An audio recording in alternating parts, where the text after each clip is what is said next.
What up, gamers? Barnes here. I'm back doing YouTube videos.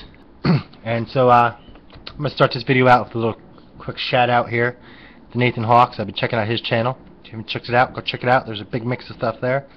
I think he's a Savage Worlds player if you're into that. But I just pick up the role-playing stuff. I don't really bother with mechanics. Even though I like my mechanics in my game, but whatever. I try not to make my channel completely about mechanics from one game. And then the next shout out goes out to our boy PhD&D, who started a series, NPC All-Stars. And it was a similar idea of what I had to do, maybe a couple videos I had a kind of similar idea for. And so I'm going to do this video. It's kind of like a response to PhD&D. And it's about NPC All-Stars. I like how the camera's just kind of skipping around there. I wonder if it's going to do that in the final. Anyway, this video is going to be about two NPCs that I like to use a lot. And I've nicknamed them Judas and Thomas. And based off the biblical characters. Slightly based off the biblical characters. And you'll see those characters in numerous other stories. And I like Arthurian tales a lot. Lancelot is Judas. He's the best of his peers. He has the highest ideals like Judas did to Jesus. He was the best of his peers. He was the best of all men, and he betrays his master for something very petty. 30 pieces of silver, a woman, Guinevere or Padme, and the Lancelot character is one I like to use because he's the best to all the party members. Like, he's the group's best friend. He'll do anything for the group. He holds their goals higher than his own. He'll go out of his way to help them achieve their goals. He'll do anything he can to help them, and earns their trust over the course of the campaign. Maybe they look to him as a champion of their ideals, and then somewhere along the line he's going to betray the party over something very petty. Maybe it's love. Some people, love's not necessarily petty, but something petty, something relatively minor, that you wouldn't suspect someone of such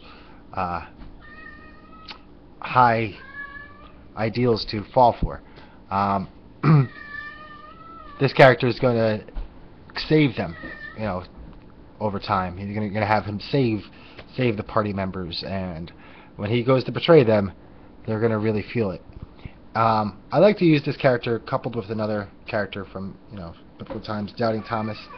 Doubting Thomas, the Arthurian counterpart, is Uranus, and the idea of this NPC is that he doesn't believe what the party is for. Like, whatever they stand for, he doesn't believe. He doesn't believe the PCs. He thinks that they're hogwash. He'll fight against them to the death, if need be. Then at some point, the PCs are going to prove to him that they're worthy of whatever it is, whether they're the chosen ones or whatever causes that they're chosen for. They're going to prove to him that they're worthy. And once they prove to the Doubting Thomas or Uranus characters that they're worthy, that doubt would never enter that NPC's mind again. In other words, once they prove to that NPC that they are worthy, from that moment on, that NPC will never doubt it again, and he's willing to die for it. Like, Uranus will die for King Arthur, and he does. He refuses to say that King Arthur isn't his king, and he's killed by Mordred. So these two characters, they have a lot of contrast, these two NPCs. You have the one champion who falls from grace, and then the one who doesn't believe and becomes a champion, basically. They're kind of opposite in my head, and I like to use them a lot. I almost use them almost every campaign.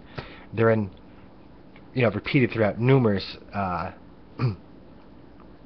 tales over the years, in literature, movies, whatever. Han Solo is kind of like a Doubting Thomas. Think about it. And give it a shot. Check them out. Maybe that will add a little dimension to your game.